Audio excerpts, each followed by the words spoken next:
Nou is daar 'n vraagie wat julle nou daar in groepe moet antwoord. Kry gou iemand sal moet weer die vraag kan antwoord. Sê nou maar, daar gebeur 'n wonderlike ding op die aarde.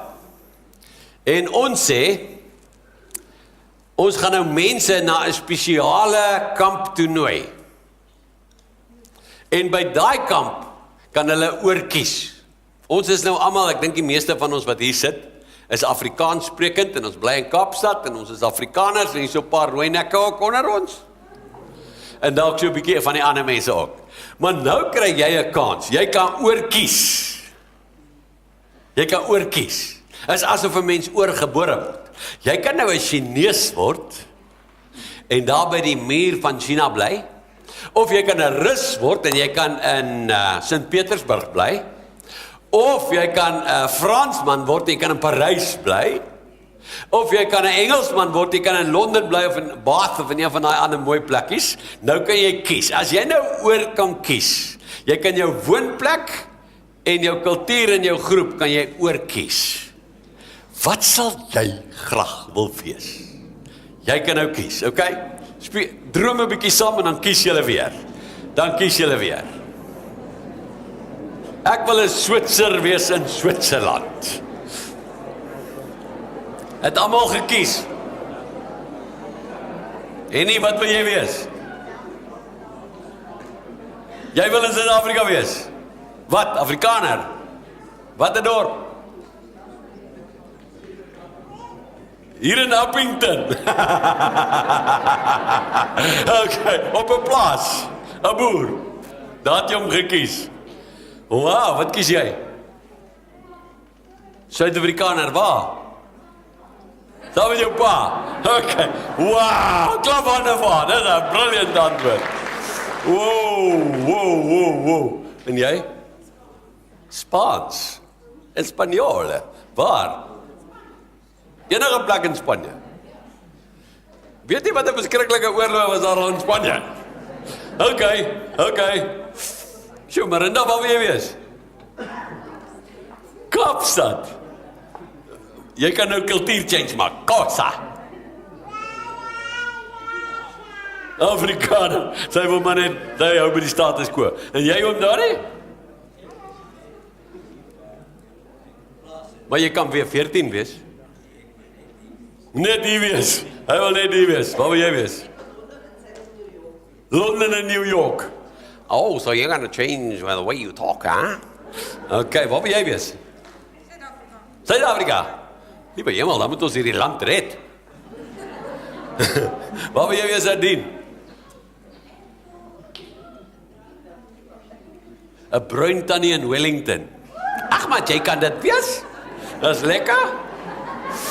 Ja? Karel, jy?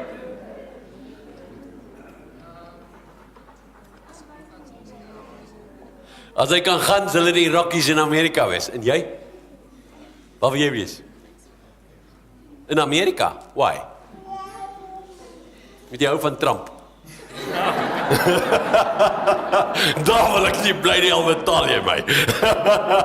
Waar wil jy wees? Rio. Why Rio? Wil jy surf, wat wil jy doen? Okay, Rio of Kenia? Okay, Kenia. Afrika het jy nodiger as Rio, dink ek. Alhoewel Rio ook. Jy het nou baie getravel, Rainer. Waar wil jy wees? Net hier so. Wat wil jy doen? Seker maar dieselfde. Al kom jy nie deesdae by die klas uit nie. Hy is nou 'n prof, jy weet, alles verander nou. Jy doen dit nou op die internet of in die coffeeshop. Okay. Wow. Okay, wow. Wie wil saam met my Switserland toe gaan? Okay. En wie kies Duitsland? Wie kies 'n vlugteling in Sirië? Nee, daar is vraggies een. Daar is vraggies een. Moet wees wat die Here so sê. Wow.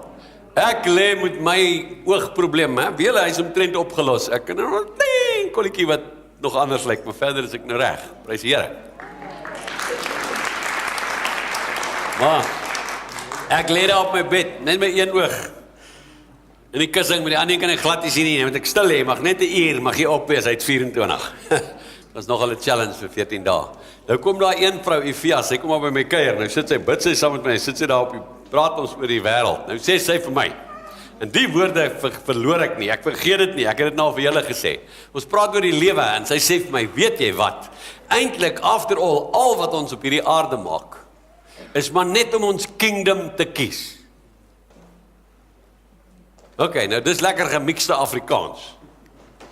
Julle in die lewe gaan nie ophou as ons hier doodgaan nie. Jesus het gesê vir Martha, hy het gesê, die wat in Jesus glo sal aanhou lewe, al het hulle ook gesterwe. So nadat ons doodgegaan het op die aarde, gaan die lewe aan. Wie glo dit? Maar dit gaan aan in een van twee koninkryke, of die koninkryk saam met die duiwel, of die koninkryk saam met Jesus. En jy kry net een kans om daai koninkryk te kies, en dis hier op die aarde. Wie het al daai koninkryk gekies? Wie weet van mense wat nog nie daai koninkryk gekies het nie? Of wat nog nie Jesus se koninkryk gekies het nie? Want as jy nie kies nie, kies jy ook. As jy nie vir Jesus kies nie, kies jy teen hom. Wie het mense vir wie hulle baie lief is, wat nog in die verkeerde koninkryk is? Steek op julle hande. Wel, die preekreeks waarmee ons 'n ruk terug begin het, sê it's time. Nou ek wil vir julle sê, dis nou tyd om geestelike geboortes te sien gebeur.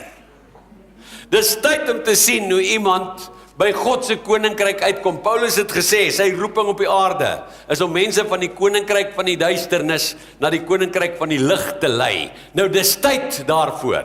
Dis tyd daarvoor. Wow. Nou ek wil sê, dis tyd om verlore mense, luister mooi, dis wat die Here vir my gesê het, dis tyd om verlore mense in God se koninkryk in te bid. Sê gou vir jou landjie, wat het ek nou net gesê, dis tyd om wat te doen?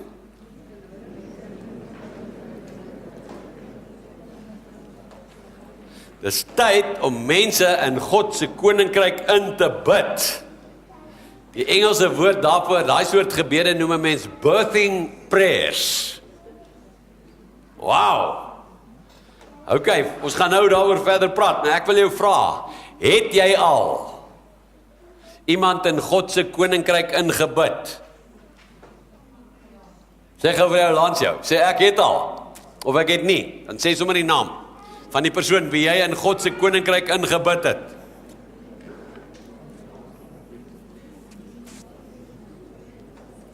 Onthou, ons is op hierdie aarde net dat mense hulle koninkryk moet kies, dis die hoofdoel.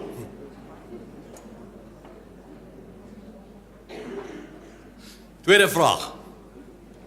Wanneer laas het jy iemand in God se koninkryk ingebid? Wanneer laas het jy iemand in God se koninkryk ingebid? Nou maak ek dit ongemaklik. Sê dit vir die persoon laas jou. Moenie oor spiritueel wees en sê, ag, dis die Here se werk en ons kom daarby uit. Ek vra fisies vir jou, wanneer laas het jy iemand in God se koninkryk ingebid?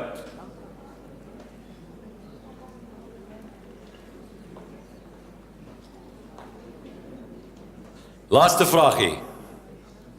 Hoe lyk jou suksesrate hiermee? Hoe suksesvol is jy daarmee? Om mense in God se koninkryk in te bid. As jy nou kan kyk na jou lewe, en dit wat verby is, hoe suksesvol is jy daarin? Om mense in God se koninkryk in te bid. Glad nie, redelik, of baie suksesvol? Sê gou vir jou langs jou. Ok, ek moet gou maak, want ons wil nog bid. En dit is belangrik, voordat ek dit vergeet, dat na hierdie diens, daar by die swembad, word 'n klomp kinders gedoop. So as jy nou nie nodig het om vanmôre gou te gaan nie, wil ek jou vra, kom ondersteun dit, asseblief. Net hierna, word daar kinders in die swembad gedoop, en dalk volwassenes ook, ek is nie seker wie almal nie. En ek wil vir die kinders sê, onthou volgende week, julle gaan 'n lied saam sing, so julle moet julle swart Ignite hempies aantrek. Goed, maar ons is terug. By wanneer laas het jy iemand in God se koninkryk ingebid? Ants hempies. Goed. Nou vra ek 'n ander vraag. Kan 'n mens iemand in God se koninkryk inbid? Of praat ek nou 'n bietjie nonsens? Ja, ek herinner my in Psalm 2 vers 8, wat sê, vra my net en ek gee al die volke vir jou as eiendom. Ons het selfs 'n liedjie daaroor. Vra my net en ek gee al die volke vir jou as eiendom. Vir jou as eiendom, vra my net. Maar as jy mooi gaan kyk na Psalm 2, dan is daai Psalm eintlik nie vir my en jou geskryf om te vra nie. Daai is 'n profetiese Psalm. Dis eintlik 'n Psalm wat vir Jesus sê, vra my net. Dis hy wat al die volke as sy eiendom kry. Nou het Jesus aardig toegekom en vir Vader gevra. Het hy? Ja. Jy moet net Johannes 17 gaan lees, dan sien jy hoe aangrypend dit Jesus met sy hele lewe en met alles wat hy gedoen het, vir Vader gevra om die nasies en die mense en die verlore wêreld, almal wat moet inkom, te laat inkom. En wat was die antwoord van Vader? Vir Jesus. Hy het gesê, ja goed. Jou Vader het gesê, ja goed. Maar nou het ons geleer, en jy moet gerus teruggaan in die reeks, as jy tyd het, luister op die web, na die It's Time preke. Ons het geleer dat God se manier op die aarde is, dat hy deur mense werk, en dat hy die gesag van mense gebruik. En ons het geleer dat God nie sonder gebed werk nie, en dat God nie buite gebed om werk nie. So julle kinders, die Here gaan dit nie doen as ons hom nie vra nie. Ons maak eintlik die Here se hande los as ons vra, sodat hy die werk kan doen. Wow! Hoe lyk sulke birthing prayers, sulke gebede wat mense uit die koninkryk in die lig inbring? Ek onthou so 'n paar sulke gebede in my lewe. Ek onthou ek was 'n seentjie in die hoërskool en ek het ver van Jesus af weggedwaal.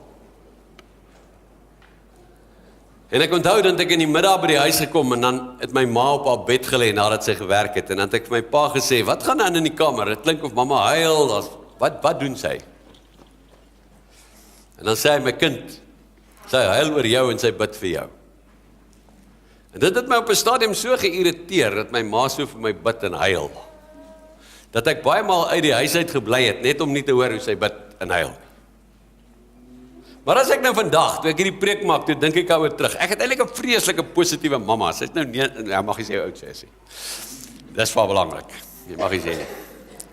Maar sy het nou al 'n lang lewe gelewe, en weet julle wat? Sy is eintlik 'n verskriklike positiewe mens. Ek dink positiwiteit staan oor haar hele lewe uitgeroep, maar in daai tyd het sy haarself, gebreek voor die Here oor my. En in daai selfde tyd wat sy so geween het en gebid het vir my, het ek by Jesus uitgekom. Ek sê altyd, my sussie het my na die Here toe gelei, maar ek besef nou, dis eintlik my ma se gebede. Dit was birthing prayers. En weet julle wat, hierdie soort gebede, kinders, is nie net wat groot mense bid nie. Want hierdie Lukas, die Masaai, die wit Masaai man, hy was so klein seentjie in ons huis. En as ons Sondag kerk toe gaan, dan het hy so voor die Here gelê, as ons worship en ons sing, maar almal op en afspring, dan lê Lukas op sy knie, en dan later het ek vir hom gevra, hoekom is jy so, jy's nie vrolik as ons sing nie, jy lyk partymal of my weer amper wil huil, wat gaan aan? En dan sê hy vir my, hy verstaan dit nie, maar Jesus wys net vir hom al die nasies, wat nie vir hom ken nie, en hy het begin bid vir die nasies, oom Gert Roots, wat nou hier by ons, moet Greenhouse werk, hy was een van die eerste sendelinge, vir wie Lukas gebid het, en Lukas het by die Here die nasie Nepal gekry, en later Zambië, en begin bid vir die nasies, wat nie vir Jesus ken nie, en daai gebede was birthing prayers. Ek het op 'n stadium vir hom gesê, jonge mens moet vrolik wees in die kerk, as jy weer so lê en huil, dan gaan ek jou 'n pak gee. Tot ek gehoor het, wat hierdie seentjie is eintlik besig, partymal in die aand het ek by die huis gekom, as ek huisbesoek gedoen het, en dan kom ek in die aand by die huis, en dan hoor ek hierdie kind is in sy kamer besig, en as ek in sy kamer kom en sê ek, wat doen jy, dan hoor ek hy bid vir sy maatjies, wat nie vir Jesus ken nie, daai gebede was birthing prayers, hy het nie geweet nie, dat hy homself in hierdie roeping, wat hy nou het, ingebid het. Ek lees 'n boek van nou Dutch Sheets, hy is nogal 'n interessante ou, oor intersessie daar in Amerika, en hy vertel, daar was 'n tyd toe hy 'n tiener was, het hy 'n tannie gehad, wat so eind van hulle af gebly het, 'n ateïs, sy het nie God geglo nie, wou nie saam kerk toe gaan nie, sy het 'n rowwe lewe gelei, hy sê, en op 'n stadium, 'n spesifieke tyd, 1 maand, het die Here sy hart gebreek vir sy tannie, Hy sê, en hy weet nie hoe dit gebeur nie, maar hy het letterlik in die aande oor sy tannie geween en gebid dat hierdie tannie vir wie so lief is by Jesus moet uitkom. En toe een sonnagoggend toe bel sy toe sê sy kom saam kerk toe. Wat hy nie geweet het nie is in daai week het die Here met haar in drome begin praat dat sy vir Jesus as verlosser moet aanneem. En dat sê, hy sal nooit vergeet toe hy daai oggend in die kerk kom en hierdie tannie sê, sy weet nie wat met haar gebeur het nie, maar sy kan nie anders nie, sy moet nou Jesus in haar lewe toelaat. En hy sê, hy was hierdie tiener ouetjie wat geweet het, ek weet wat het gebeur, die Here het vir 'n maand lank my nie gelos nie, oor my tannie. Dis birthing prayers, dis die soort gebede wat geestelike geboortes bring, wat maak dat mense 'n koninkryk kies. Die Engels praat van travailing prayers. Is baie moeilik om dit in Afrikaans te vertaal. Ons kan dit omgee gebede noem, of trane gebede, of bemoeienis gebede. Al wat ek weet van hierdie soort gebede, en ek gaan nou vir julle net iets meer daarvan vertel, is dit werk. Dit werk. Nou wonder ek net, as dit werk, hoekom gebruik ons dit dan so min? Hoekom sien ons dan so min daarvan? Ek dink partymal dink ons, dis net sulke vreeslike geestelike tannies en die pastoor en die dominee wat sulke soort gebede kan bid. Want, ek is nou nie daai ou wat die hele tyd lê en huil oor iemand en so nie. Maar ek dink ons kyk die prentjie bietjie mis. Ek dink nie daai soort gebede, mense hoef nie altyd dood te huil vir mense nie. En ek dink nie, jy hoef altyd so vreeslik te rouklaag oor mense nie. Ek dink nie, dis waaroor dit heeltemal gaan nie. Ons sien partymal met ons oë fisiese goed. En dis nie noodwendig wat ons noodwendig raak sien, fisies wat die geestelike waarde het nie, dis wat regtig geestelik gebeur. En hierdie so, die geestelike waarde van hierdie gebede, dis verskriklik belangrik. So wat ek wil sê, daar's 'n soort gebed, wat goed in die gees gebore laat word. Nou wil ek vir julle 'n prentjie teken, net 'n vinnige prentjie, dan gaan ek verduidelik hoe so 'n gebed werk, en dan is ons klaar. En nou moet julle mooi probeer verstaan. Hoe moet jy na jouself kyk op die aarde, as 'n gelowige? Sê net maar, jy sien 'n vrou wat swanger is. Nou daai vrou wat swanger is, het 'n babietjie in haar, nee, sy het die babietjie in haar baarmoeder. Sy is nie die een wat daai babietjie gemaak het nie. God het die babietjie gemaak.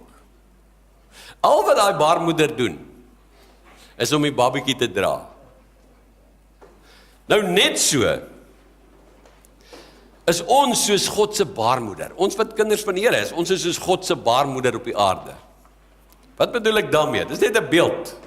Ons is nie die bron van lewe nie.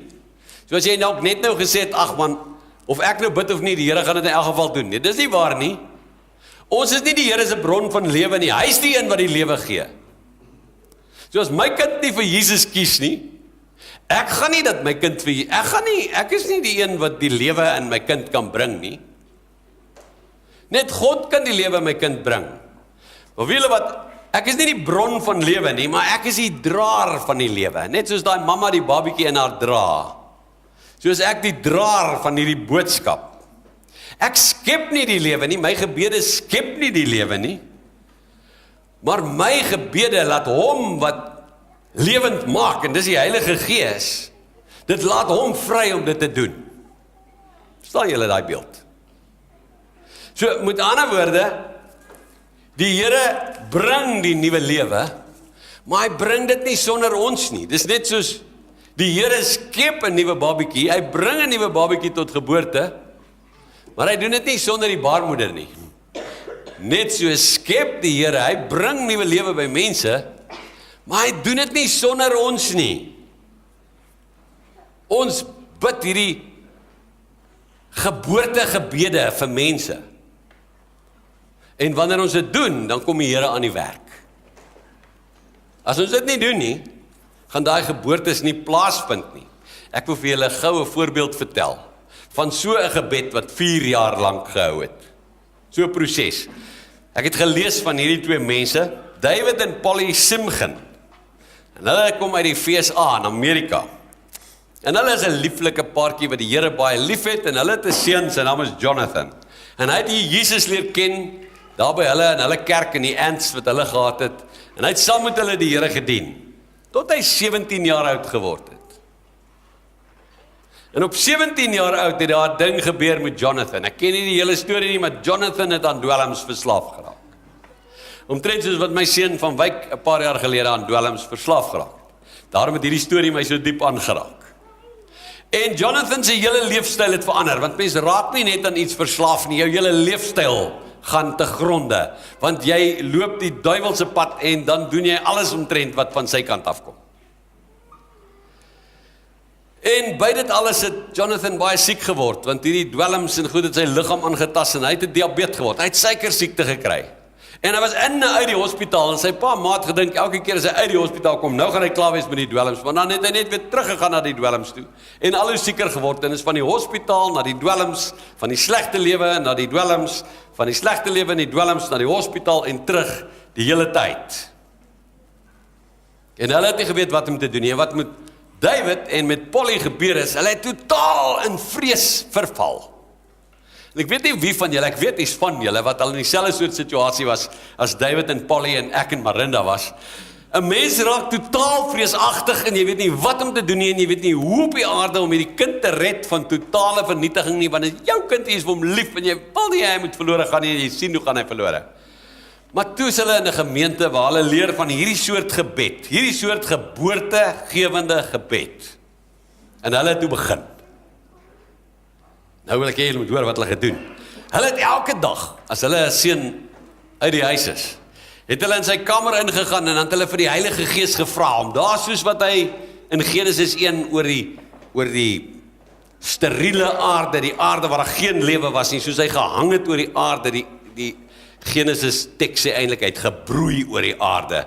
Hy het met sy lewegewende energie oor die niks gewerk en toe daar lewe gekom toe Jesus het spreek. So het hulle gespreek, hulle het gesê, Vader, sal u deur u Gees broei oor Jonathan se kamer, sal u hang in hierdie kamer. Hulle het in sy kar gaan bid, hulle het sê, Here, sal u in hierdie kar, u krag en u teenwoordigheid en u lewegewende veranderende krag, sal u dit daar werk. En as hy slaap, het hulle in die aand gekom, en het hulle oor hom gestaan, en hulle het nie eens geweet daarvan nie, en dan het hulle gebid vir die Heilige Gees, wat kragtig in en oor hom moet werk. En hulle het die hele tyd gebid, dat die Here lewe in hom moet skep, en dit het hulle elke dag gedoen. Ja, hulle het verder gegaan, en hulle het salf gevat, olie gevat, en hulle het sy kamer gesalf, hulle het die deure in sy kamer gesalf, hulle het die vensters in sy kamer gesalf, hulle het die bed in sy kamer gesalf, hulle het die kar waarmee hy gery het gesalf, en ek onthou net hoe ek het ook gedoen. Dit was deel van hierdie gebede, en in hierdie gebed het hulle gesê, Here, hierdie olie gaan niks doen nie, maar ons bid geboortegewende gebed, dat u hierdie kind se lewe sal omkeer en hom sal verander, en dis u Heilige Gees wat dit gaan doen. Maar hulle was dag vir dag daarmee besig. En Polly vertel hoe sy in sy kamer ingegaan het en in die Gees begin sing het. En sy sê, sy het elke dag in sy kamer ingegaan en dan sy die Here Jesus verheerlik in hierdie kamer. En gesê, Here, u gaan verandering bring in hierdie plek waar my kind elke dag inkom en waar hy slaap. En sy sê, sy het in sy kar ingegaan en dan sy in sy kar gaan sit, as hy nie by is nie, en dan sy in die Gees gesing, en dan sy in die Gees die goed oor hom uitgeroep, wat die Here oor hom gesê het. Alles wat oor hom uitgespreek is in sy lewe, dit het sy in vervulling gesing, met geesgebede. En sy en David het gebedsvriende gekry, 2 gebedsvriende. En met hierdie gebedsvriende het hulle weekliks ure omgebid vir Jonathan. Seker ook van die behoeftes van die vriende. Maar sy sê partymal 4 tot 6 ure. Het hulle in die aand as vriende saam gekuier en dan het hulle gebid. En hulle het gebid vir 'n lewegewende gebed oor Jonathan se lewe uitgeroep. Sy sê hulle het selfs nog 'n snaakse ding gedoen nadat hulle dit by hulle pastoor geleer het. Sy sê hulle het gebedskledingstukke gevat. En hulle het saam as gelowiges hulle hande op van Jonathan se klere gaan lê. En hulle het dit gesalf. En dan het hulle van hierdie klere, 'n handdoek van Donald, of wat ook al, so in stukkies gesny, en dan het hulle hierdie stukkies van hierdie klere oral in die kamer weggesteek en in sy kar geberre en selfs in sy klere ingewerk wat hy nie kon sien nie. En hulle het gesê, hierdie klere gaan niks verander nie, maar die salwing van die Heilige Gees gaan die juk breek, die juk van die dwelms, die juk van verslawing, die juk van hierdie sondige lewe wat hy leef. Hulle het geglo die Here gaan dit doen. Hulle sê, en hoe meer hulle dit gedoen het, hoe erger het dit geword. Hulle sê dit het letterlik vir hulle gelyk asof Jonathan op 'n missie is om sy eie lewe te verwoes. Maar daar het iets met David en Polly gebeur. En dis wanneer 'n mens waaragtig begin bid vir 'n saak. Wanneer jy lewegewend oor 'n saak bid, dan gebeur daar 'n ding met jou. Hulle geloof het begin groei. En die Here het vir hulle gewys, hulle moenie net bid vir Jonathan nie. Hulle sê, hulle het God se plan oor Jonathan se lewe uitgespreek, ook wanneer hy by is. Sy sê, hulle het bly vas staan en vir Jonathan net liefde gegee. As niks so erg wanneer jy hierdie gebede bid, as wanneer jy met allerhande wettiese reëls hierdie kind begin belas nie. Dit vat hom net verder weg, dit bring hom nie nader nie. En hulle het alles uit God se woord oor Jonathan verklaar. Hulle het elke belofte wat die Here gemaak het oor Jonathan verklaar. En alhoewel Jonathan se lewe net al hoe erger gegaan het, sê hulle geloof het al hoe meer sterker geword. En hulle sê, hulle het begin geestelike oorlog maak vir Jonathan. Wow. Hulle het toe op 'n plek gekom wat hulle elke bose mag oor Jonathan se lewe, alles wat die duiwel in Jonathan se lewe doen, het hulle besweer. En hulle sê, hulle het begin bid vir sy redding, hulle het begin bid vir sy vriendin se redding, hulle het begin bid vir sy vriende se redding. En hulle sê, iets het met hulle vrees gebeur. Hulle geloof het begin groei, maar iets het met hulle vrees gebeur. Sy sê, hulle vrees het verander in oorlog maak. Halleluja! Hulle het warriors geword vir hulle kind. Hulle het saam begin veg vir die wedergeboorte van hulle kind. Na 3 jaar, toe kom iemand wat hulle nie ken nie by hulle, en iemand sê, ons het 'n profesie, het julle 'n kind? Hulle sê, ja, hulle het 'n sê, bid julle nou al lank vir julle kind se deurbraak? Sê, ja. Hy sê, die Here het vir my in 'n prentjie gewys, dat die gebedebakke wat julle volgemaak het in die hemel, die Here sê, dis nou die tyd, dat hy hierdie gebedebakke begin omkeer, en hulle het hierdie profetiese woord van die Here gevat, en ewe skielik het daar in Jonathan 'n ding begin verander, want hy was 'n klein seentjie, het hy vir Jesus leer ken, en heeltemal afgedwaal. Maar ewe skielik het hy vir hulle kom sê, hy dink is tyd om sy lewe reg te kry. Hy sê, hy het ewe skielik sê in die oggend in sy kamer kom om te bid, en sien sy daar lê 'n Bybel aan sy bed. Hy het weer die Bybel begin lees. En ewe skielik het hy vir hulle kom sê, maar hy wil vreeslik graag hê sy meisie, en hy het vir hulle vertel, sy meisie ken nie vir Jesus, asof hulle nie weet nie. En hulle het gesê, hy het gesê, hy wil so graag hê sy meisie moet vir Jesus leer ken. Hulle sê, en toe het daar 'n haat in hom opgestaan, teen die mag wat dwelms oor hom en sy vriende het. 'n Haat daaroor opgestaan. En toe eendag, terwyl hulle saam met hulle vriende besig is om vir Jonathan te bid, terwyl Jonathan nie eers weet dis wat die vriende daar doen nie, toe kom hy in na hulle toe en hy sê, ek wil julle vra of julle my sal help, ek wil 'n gebed van recommitment bid, ek wil terugkom na Jesus toe.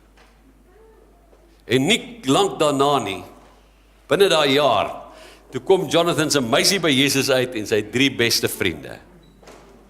Dit is 'n voorbeeld van lewegewende gebed, van travailing prayer, van gebed wat wedergeboorte bring. Julle? In die Bybel kry ons baie voorbeelde. Ek herinner julle net aan die stukkie in 1 Konings 18, dis vir my so 'n baie mooi voorbeeld. Julle kan na die tyd gaan lees, maar dis daar Elia met die Baal-profete, maar net daarna, van vers 41 tot 45, kan julle gaan lees, nou sê Elia vir koning Agab, want daar was droogte. Nou sê hy vir koning Agab, jy moet gou huis toe gaan, want het gaan reën. Ek sien nie reën. Ek sien nie reën. David en Polly, wat het hulle gesien? Hulle het hulle kind sien terugkom by die Here. Wat sê toe al terug by die Here? Nee. Elia het hierdie soort gebed gebid, want hy het vir koning Agab gesê, ek sien die reën. Het hy die reën gesien? Het hy het geryk? Het hy die wolke gesien? Nee. Julle kan gaan lees. Hy het dit net in die gees gesien. In die volgende oomblik lees vir ons dan vers 42, dat hy toe opgaan en hy gaan klim teen die berg op, en hy gaan sit. My broek is 'n bietjie te styf. Maar hy gaan sit met sy kop tussen sy bene. En hy begin bid. Is nou kinders in ons midde, maar dit in die Ou Testament in daai tyd was hoe 'n vrou gesit het wanneer sy geboorte gee. So dit gee vir ons 'n prentjie van wat hier besig is om te gebeur. Elia bid 'n geboortegewende gebed. Hy weet die reën gaan nie van hom afkom nie. Die reën gaan nie van hom afkom nie. Hy's maar net die baarmoeder waardeur die werk gebeur. Hy's die een wat vir God vra, kom doen die werk, kom doen die reën. Dan sê hy vir sy diensknegt. Julle kan nou by ons huis kom kyk, Marinda het so 'n prentjie geteken van hierdie gebeurtenis, soort van. Dan sê hy vir sy diensknegt, gaan kyk, hardloop gou, dan gaan kyk jy op die einder of daar al 'n wolk is, of die reën kom. Dan kom hy terug en sê, nee, die reën kom nie. Dan hou Elia aan bid. 4 jaar het Molly en David die Here vertrou. Dan sê hy, gaan maar, al moet jy 7 keer gaan, al moet jy die volmaakte getal uitstaan. En dan kom hy op die 7de keer terug en sê hy, daar's 'n wolkie. So groot soos my hand in die lug. En dan sê hy, nou moet jy hol. Ons moet nou wegkom, want hierdie reën gaan ons oorval. En dan kom hy reën en dan oorval hy. Julle, dis lewegewende, deurbrekende gebed vir die redding van siele. Ek wil vir julle sê, as daar ooit 'n tyd in die geskiedenis van die wêreld was, wat hierdie soort gebed nodig is, as daar ooit 'n tyd was, dat ons nie so tevrede kan wees net met onsself nie. As jy ooit in jou lewe gedink het, jy moet maar net op jou alie sit en wag dat jou kind by God uitkom, dit sal nie gebeur nie. Dis alles deur sy genade. Dis alles deur sy genade, maar jy moet hom vra. En ons moet aktief betrokke wees daarbey. Die Here het vir my gewys, hy gaan hierdie stad verander. 14 jaar gelede, en ons wag nog daarvoor. Julle, maar ons kan nie sit en wag nie. Ek het gister gelees hoe dit nou gaan in Aleppo. Julle, in die ooste van die stad waar die oorlog nou is met 250.000 mense daar, is daar nie een hospitaal staande nie. Die hospitale is verwoes. Die mense word uit die puin gehaal. Die mense wil nie meer na die 1 of 2 hospitale wat lyk as waar nog iets gebeur gaan nie, want hulle sê die hospitale word geteiken. Dus die hospitale word nou uit mekaar geskiet. Dis hoe dit in die wêreld gaan. Kan ons maar net stil sit? Jou huis is in flarde, meneer. Kan jy maar net in die oggend werk toe gaan? Nee, jy kan nie meer nie. Ons moet lewegewende geboorte gebed bid vir my vrou en vir my kinders en vir die lewe waarin hulle is en vir hulle vriende. Ek kan nie maar dit net los nie, want God werk deur my en deur jou. Ons is letterlik die baarmoeder waardeur die Heilige Gees sy geboorte gaan bring.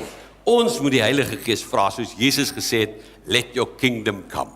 Let your kingdom come. Dat moet ons bid, anders gaan dit nie kom nie. Let your kingdom come on earth as it is in heaven. Here, ek wil hê my kind moet sy koninkryk kies. Here, ek wil hê my man moet sy koninkryk kies. Here, ek het 'n ouer wat besig is om te sterf. Ek wil hê sy moet haar koninkryk kies.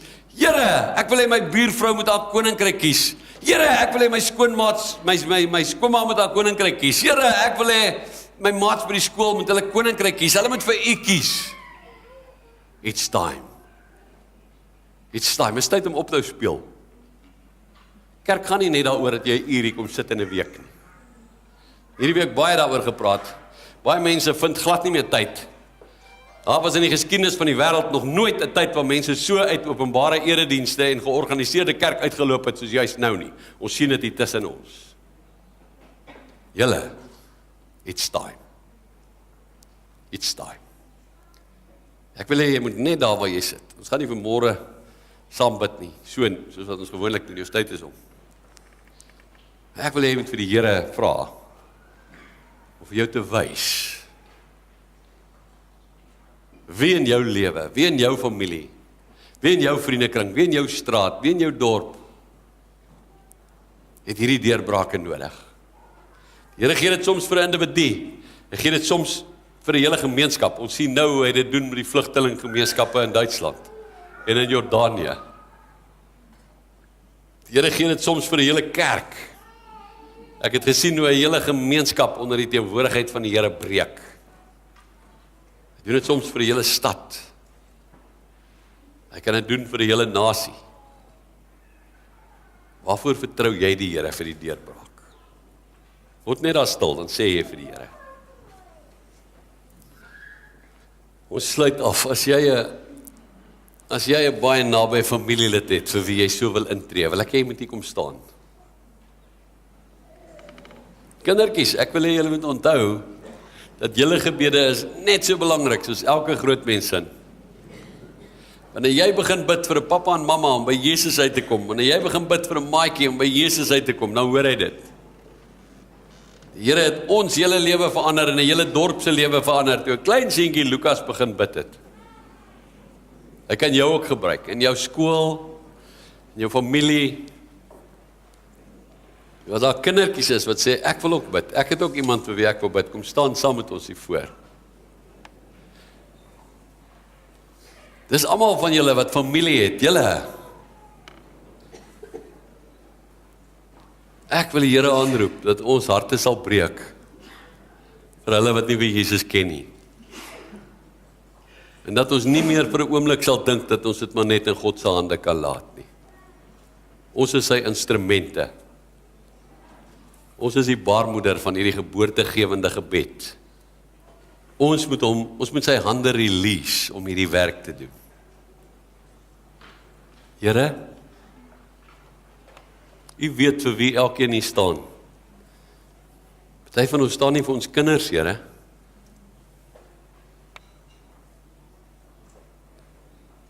Ag Here, daar's min goed op die aarde so swaar, soos om te sien hoe 'n kind sy lewe vermors, om te sien hoe 'n kind kies teen U koninkryk.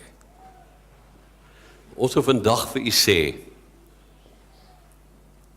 ons staan op, Here. Ons gaan deel word van hierdie proses, Here, van geestelike, geboortegewende gebed, travailing prayer.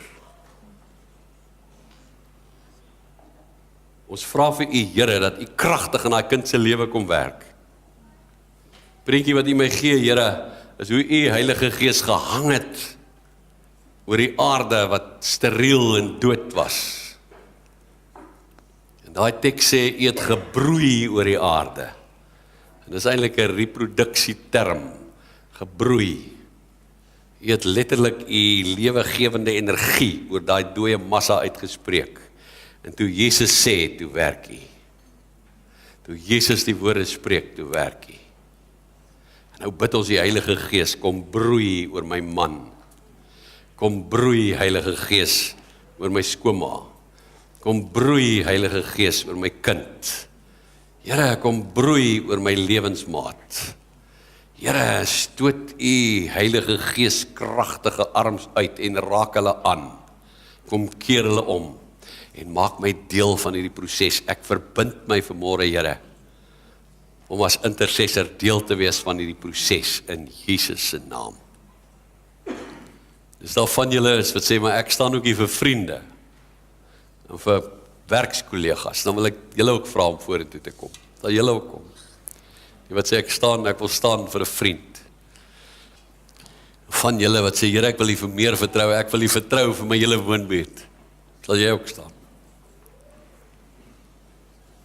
Van julle wat sê, Here, ek vertrou my vir my nasie. Vertrou U vir Kaapstad. Ek staan vanmôre vir Kaapstad, Here.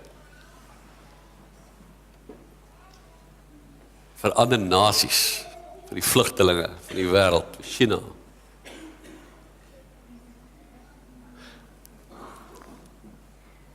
Here, U sien ons staan. En ons wil vir U sê, Here, ons passiwiteit, U sê, dis nou tyd dat dit ophou. Ons is klaar om maar net te wag dat U werk. Ons wil saam met U werk. Dankie dat U deur mense werk. Dankie dat U ook deur my werk. Dankie dat U ook deur my gebede werk. Dankie dat U ook vir my kragtig inspann in die redding van verlore mense. Dankie, Here. Dankie, Here. Sal jy sommer nou net jou hand lê daar op 'n persoon langs jou? Nee, hoef jy hard te bid, jy kan saggies bid. Maar bid sommer net vir iemand daar langs jou. Staan julle saam in gebed vir mekaar. Die Here weet waarvoor jy staan. Dan mag ook 'n ander ding wees wat jy die Here voor vertrou, wat jy deurbraak gebed nodig het voor. Kan jou finansies wees, dit kan 'n situasie van siekte wees. Dit kan soos Elia gebid het vir reën. Dit kan jy het dalk 'n ander bonatuurlike deurbraak nodig. Jy kan op hierdie selfde manier ook daarvoor bid. God is die God van die deurbraak. Maar hy wil jou gebruik. Ons gaan nie ophou met hierdie lering nie, ons gaan aanhou, ook in die nuwe jaar, net sodat ons meer kan leer, meer kan ervaar, om regtig deur die Here gebruik te word. Ook wat ons gebede aanbetref. Ek dink ons onderskat totaal die krag van gebed. Dit is hoekom ons nie bid nie. Ek bid Here dat daar 'n gees van gebed op hierdie Logos gemeenskap val. Ek bid Here dat U ons sal wakker maak om te besef ons is instrumente in U hand, biddende instrumente. Ons wil die bonatuurlike sien, Here. Ons wil sien hoe U deurbraak. Ons wil ons kinders sien draai na U toe. Ons wil ons mense sien draai na U toe. Ons wil die siektes sien genees. Ons vertrou U, Here, vir U bonatuurlike aanraking. Ons wil ons land genees sien, Here. Ons wil goeie regering in Suid-Afrika sien, Here. Ons wil weer hoop hê in hierdie land, Here. En ons weet ons gebede is instrumenteel. Dankie, Jesus, ons eer U. Amen.